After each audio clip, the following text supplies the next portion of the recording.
Hello दोस्तों, मैं आपका अपना ऋषभ और आपका स्वागत करता हूं हमारे YouTube channel travelling with Rishabh में। और आज हम बात करेंगे भारत की ताज नगरी आगरा के बारे में और आपको बताएंगे आगरा से जुड़ी उन दिलचस्प बातों के बारे में जिनके बारे में आपको शायद ही पता होगा।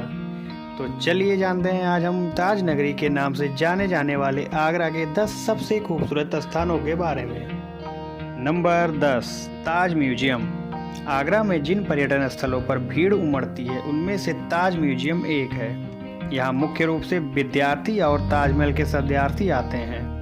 1982 में निर्मित यह म्यूजियम ताजमहल परिसर में मुख्य द्वार की बाईं ओर जल महल में स्थित है। इस म्यूजियम में एक मुख्य हॉल के साथ 2 फ्लोर और 3 गैलरी है।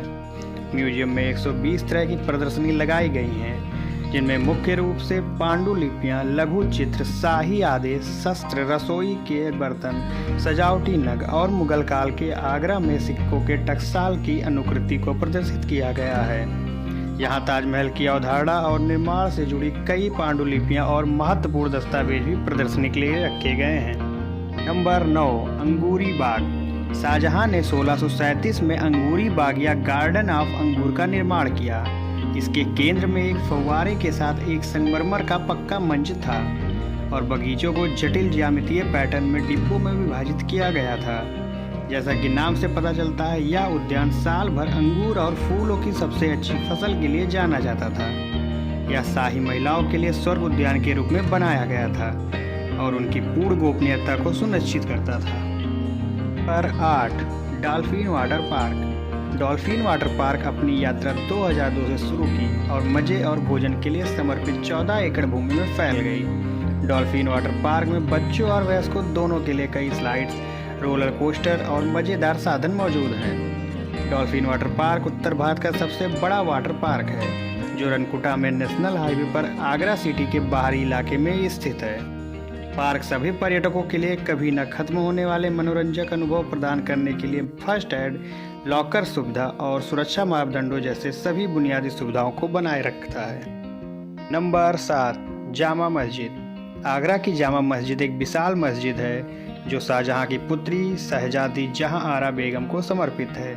इसका निर्माण 1648 में शाहजहां की पुत्री जहां आरा बेगम ने कराई थी, जो यह अपने मीनार रहित ढांचे और विशेष प्रकार के गुंबद के लिए जानी जाती है। फतेहपुर सीकरी का निर्माण इसी मस्जिद के आसपास हुआ था।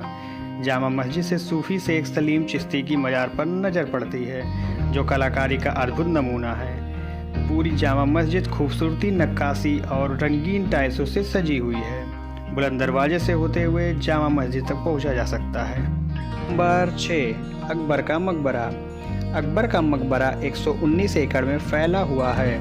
8 साल में बने इस मकबरे का निर्माण कार्य अकबर के द्वारा 1605 में शुरू कराया गया था और उनके बेटे जहांगीर ने इसके निर्माण को 1613 में पूरा करवाया। मकबरा 105 स्क्वायर मीटर के क्षेत्र पर बना है और निर्माण में परिशुद्धता के लिए कंपास का सहारा लिया गया था। यह ऊंची दीवारों से घने मनमोहक बाग के बीच में स्थित है। इस मकबरे की खासियत इसका दरवाजा है, जिसे बुलंद दरवाजा कहा जाता है। यह दरवाजा एक मेहराब पर बना हुआ है और इसमें संगमरमर से बनी 4 मीनारें हैं। देखा जाए तो मकबरे से ज़्यादा इसका दरवाज़ा लोगों को अपनी ओर आकर्षित करता है। नंबर 5, मेहताब बाग। मेहताब बाग का अर्थ होता है चांद की रोशनी का बाग। यमुना नदी के किनारे 25 एकड़ में फैले इस बाग का निर्माण 1631 से 1635 के बीच करवाया गया था। यह बाग ताजमहल के सममितीय बना है, क्योंकि इसकी चौड़ाई ताजमहल की चौड़ाई के ठीक बराबर है। बाग के बीच एक बड़ा अष्टभुजीय तालाब है, जिसमें ताजमहल का प्रतिबिंब बनता है। हालांकि दुर्भाग्यवश यह बाग मुगल काल से लेकर अब तक यमुना नदी में आने वाली बाढ़ की चपेट में रहा है। इसके कारण बाग की खूबसूरती नष्ट हो गई है और यह उजड़ सा गया है। नंबर 4, इत्मादुद्दौला का मकबरा। मुगल बादशाह अकबर के बेटे जहांगीर ने अपनी बेगम नूरजहां के पिता मिर्जा गियास बेग को इत्मादुद्दौला का खिताब दिया था। इत्मादुद्दौला और उनकी पत्नी असमत जहां का यह मकबरा 1622 से 1628 के बीच उनकी बेटी नूरजहां ने बनवाया था। मकबरे की भव्यता और महिमा को देखकर ऐसा लगता है कि यह ताजमहल की परिवर्ती रचना या ड्राफ्ट हो। इसी कारण इसे बेबी ताज और ज्वेल बॉक्स भी कहा जाता है। 23 स्क्वायर मीटर में फैला यह मकबरा यमुना नदी के पूर्वी किनारे पर बना है। इस मकबरे का निर्माण 4 बाग नाम से चर्चित पार्सियन गार्डन के बीच में लाल पत्थर के स्तंभ पर किया गया है। नंबर 3, आगरा का किला। आगरा का किला एक यूनेस्को द्वारा घोषित विश्व धरोहर स्थल है। इसके लगभग 2.5 किलोमीटर उत्तर पश्चिम में ही विश्व प्रसिद्ध स्मारक ताजमहल मौजूद है। इस किले को कुछ इतिहासकार 4 दीवारी से घिरी प्रसाद महल नगरी कहना बेहतर मानते हैं। यह भारत का सबसे महत्वपूर्ण किला है। भारत के मुगल सम्राट बाबर, हुमायूं, अकबर, जहांगीर, शाहजहां और औरंगजेब यहाँ रहा करते थे। वह यहीं से पूरे भारत पर शासन किया करते थे। यह राज्य का सर्वाधिक खजाना संपत्ति व टाकसाल थी। यहाँ विदेशी राजदूत यात्रियों का आना जाना लगा रहता था, जिन्होंने भारत का इतिहास रचा। नंबर 2, फतेहपुर सीकरी। फतेहपुर सीकरी आगरा से 40 किलोमीटर दूर पश्चिम दिशा में स्थित है। सम्राट अकबर ने 1571 में मुगल साम्राज्य की राजधानी के रूप में इस शहर की स्थापना की थी। यह 1571 से 1585 तक अकबर की राजधानी रही, लेकिन पंजाब में अभियान के कारण अकबर ने इसे 1610 में पूरी तरह से छोड़ दिया। फतेहपुर सीकरी में कई किले हैं जो आज भी उसी अवस्था में मौजूद हैं। इस शहर का अपना एक इतिहास है। यही कारण है कि लोग मुगल कालीन किले, दरगाहों और अन्य स्थलों को देखने के लिए दूर दूर से आते हैं। नंबर 1, ताजमहल। ताजमहल आगरा में यमुना नदी के दक्षिण तट पर एक सफ़ेद संगमरमर का मकबरा है। इसे 1632 में मुगल सम्राट शाहजहां द्वारा अपनी पत्नी मुमताज महल की मकबरे के लिए शुरू किया गया था।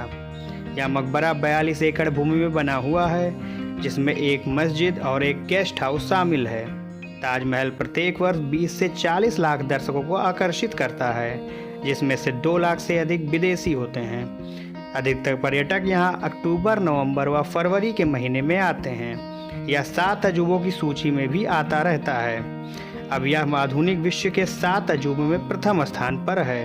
यह स्थान विश्वव्यापी मतदान से हुआ था, जहां इसे 10 करोड़ मत मिले थे।